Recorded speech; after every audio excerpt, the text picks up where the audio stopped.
Hi, ಇವತ್ತೊಂದು plate decoration ಇದೆ. So plate decoration ಮಾಡೋದಕ್ಕಾಗಿ ನಾವು ಬಂದಿದ್ದೀವಿ ಫೆಸ್ಟಿವ್ ರೀಕ್ರಿಯೇಷನ್ಸ್ ರಾಜನಕುಂಟೆ ಹತ್ರ ಇರೋ ರೆಸಾರ್ಟ್ಗೆ. ಸೊ ಇವತ್ತು ಇಲ್ಲಿ ಬ್ಯಾಕ್ ಡ್ರಾಪ್ ಡೆಕೋರೇಷನ್ ಎಲ್ಲ ಮಾಡಿರೋದು ಮಹೇಶ್ ಇವೆಂಟ್ಸ್ ನಾಗಿ ಸರ್ ಅಂತ ಹೇಳ್ಬಿಟ್ಟು ತುಂಬ ಚೆನ್ನಾಗಿ ಫ್ಲವರ್ ಡೆಕೋರೇಷನ್ಸ್ ಎಲ್ಲ ಮಾಡ್ತಾರೆ. ನಿಮಗೂ ಏನಾದರೂ ಇದೇ ಥರ ಡೆಕೋರೇಷನ್ಸ್ ಬೇಕಾಗಿದ್ದರೆ ಅವ್ರನ್ನ ಕಾಂಟ್ಯಾಕ್ಟ್ ಮಾಡಿ ತುಂಬ ಚೆನ್ನಾಗಿ ಮಾಡಿಕೊಡ್ತಾರೆ.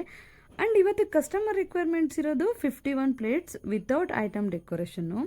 ಸೊ ಇಲ್ಲೇನು ನೋಡ್ತಾ ಇದ್ದೀರಾ, ಈ ಐಟಮ್ ಎಲ್ಲ ಲೈಕ್ ಫ್ರೂಟ್ಸ್ ಎಲ್ಲ ಕಸ್ಟಮರೇ ಕೊಟ್ಟಿರೋದು.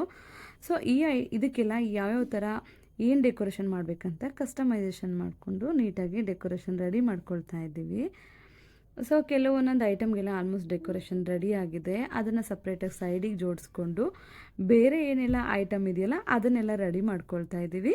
ಕೆಲವೊಂದು ರೆಡಿ ಆಗಿರೋ ಐಟಮ್ಸ್ಗೆ ಫ್ಲವರ್ ವರ್ಕ್ ಮಾಡ್ಕೊಳ್ಬೇಕು. ಸೊ ಹಾಗಾಗಿ ಇದನ್ನೆಲ್ಲ ಸಪ್ರೇಟಾಗಿ ಇಟ್ಕೊಂಡಿದ್ದೀವಿ. ಬಿಕಾಸ್ ಇಲ್ಲಿ ಆಲ್ಮೋಸ್ಟ್ 51 ಪ್ಲೇಟ್ಸ್ ಐಟಮ್ ಡೆಕೋರೇಷನ್ ಇದೆ. ಸೊ ಕ್ವಾಂಟಿಟಿ ಜಾಸ್ತಿ ಇರೋದ್ರಿಂದ ಯಾವುದಕ್ಕೆ ಯಾವ ಥರ ಡೆಕೋರೇಷನ್ ಮಾಡಬೇಕಂತ ನೋಡಿಕೊಂಡು ರೆಡಿ ಮಾಡ್ಕೊಳ್ತಾ ಇದ್ದೀವಿ.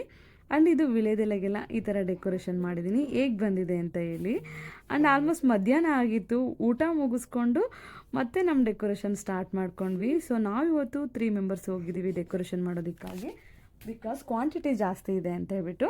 ಆಲ್ಮೋಸ್ಟ್ ಈವ್ನಿಂಗ್ ಆಯಿತು, ನಮ್ಮದೆಲ್ಲ ಡೆಕೋರೇಷನ್ ರೆಡಿ ಮಾಡ್ಕೊಂಡಿದ್ದಾಯಿತು. ಈಗ ಸ್ಟೇಜ್ ಮೇಲೆ ಐಟಮ್ ಎಲ್ಲ ಜೋಡಿಸ್ಕೊಳ್ಬೇಕು. ಬಟ್ ತುಂಬ ಜಾಸ್ತಿ ಮಳೆ ಬಂದಿದ್ದರಿಂದ ಫುಲ್ ಏನು ಸ್ಟೇಜ್ ಡೆಕೋರೇಷನ್ ಮಾಡಿದ್ರಲ್ಲ ಅದೆಲ್ಲ ಕೊಲ್ಯಾಪ್ಸ್ ಆಗಿ ಕೆಳಗಡೆ ಬಿದ್ದಿದೆ. ಸೊ ಮತ್ತೆ ಅವರು ಡೆಕೋರೇಷನ್ ಸ್ಟಾರ್ಟ್ ಮಾಡ್ಕೊಂಡಿದ್ದಾರೆ. ಹಾಗಾಗಿ ಕಸ್ಟಮರು ನಮಗೆ ಇದು ಬೇರೆ ಸ್ಟೇಜ್ ಅಂದರೆ ಲೈಕ್ ಇನ್ನೊಂದು ಸ್ಟೇಜ್ ಇದೆ ಒಳಗಡೆ ಇಂಡೋರು, ಅದನ್ನು ಅಲ್ಲಿ ಡೆಕೋರೇಟ್ ಮಾಡಬೇಕಂತ ಹೇಳಿದ್ದಾರೆ. ಹಾಗಾಗಿ ಡೆಕೋರೇಷನ್ ಅಲ್ಲಿ ರೆಡಿ ಮಾಡ್ಕೊಳ್ತಾ ಇದ್ದೀವಿ. ಈ ಥರ ಜೋಡಿಸ್ಕೊಳ್ತಾ ಇದ್ವಿ. ತುಂಬ ಜಾಸ್ತಿ ಮಳೆ ಬಂದಿದ್ದರಿಂದ 2-3 ಕಡೆ ಓಡಾಡಿ ಮತ್ತೆ ಐಟಮ್ ಶಿಫ್ಟ್ ಮಾಡಿ ಡೆಕೋರೇಷನ್ ಮಾಡ್ಕೊಳ್ಬೇಕಾಯಿತು. ಈ ಥರ ಜೋಡಿಸಿದ್ದೀವಿ ಡೆಕೋರೇಷನ್ಸ್ ಎಲ್ಲ. ಆ್ಯಂಡ್ ಆಲ್ಮೋಸ್ಟು ಈವ್ನಿಂಗ್ ಆಗೋಯಿತು. 6 o'clock function start ಆಗಬೇಕಾಗಿದ್ದು 4 o'clock, but 6 o'clock ಆಯಿತು. ನಮ್ಮದೆಲ್ಲ ಡೆಕೋರೇಷನ್ ಕಂಪ್ಲೀಟ್ ಆಗಿ ಸ್ವಲ್ಪ ರೆಸ್ಟ್ ಮಾಡೋಣ ಅಂತ ಬಂದ್ವಿ. ಡೆಕೋರೇಷನ್ ಎಲ್ಲ ಕಂಪ್ಲೀಟ್ ಆಗಿದೆ. ಈ ಥರ ಬಂದಿದೆ ಡೆಕೋರೇಷನ್. ಹೇಗಿದೆ ಅಂತ ಕಮೆಂಟ್ ಮಾಡಿ, ಲೈಕ್ ಮಾಡಿ. ಆ್ಯಂಡ್ ನಿಮಗೂ ಏನಾದರೂ ಇಷ್ಟ ಆದರೆ ಕಾಂಟ್ಯಾಕ್ಟ್ ಮಾಡಿ. And almost 6 o'clock 7 o'clock function ಮುಗಿಯುತ್ತೆ ಅಂತ ಹೇಳಿದರು. ಅರೌಂಡ್ ಆಲ್ರೆಡಿ 8 to 10 o'clock ಆಗಿದೆ, ಬಟ್ ಸ್ಟಿಲ್ ಫಂಕ್ಷನ್ ನಡೀತಾ ಇದೆ.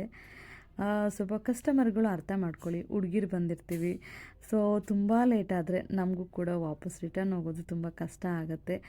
ನಾವು ಆಲ್ಮೋಸ್ಟ್ ವೈಂಡ್ ಅಪ್ ಮಾಡಿದ್ದು 12 o'clock ಆಯಿತು. ಮನೆಗೆ ಎಲ್ಲ ಪ್ಯಾಕಪ್ ಮಾಡಿಕೊಂಡು ಹೊರಡೋ ಟೈಮಲ್ಲಿ 12:44 ಆಯಿತು. ಕ್ಯಾಬ್ಗಳು, ಪೋರ್ಟರ್ಗಳು ಆ ಟೈಮಲ್ಲಿ ಸಿಗೋಲ್ಲ ಅನ್ನೋದಷ್ಟೇ ನಮ್ಮ ಇಂಟೆನ್ಷನ್. ಮತ್ತು ಕಸ್ಟಮರ್ ತುಂಬ ಒಳ್ಳೆಯವರು ಆಗಿದ್ದರಿಂದ ಸ್ವಲ್ಪ ಎಲ್ಲ ರೆಸ್ಪಾನ್ಸ್ ಮಾಡಿದ್ರು. ನೈಟ್ ಇಸ್ ಲೇಟ್ ಆಗಿ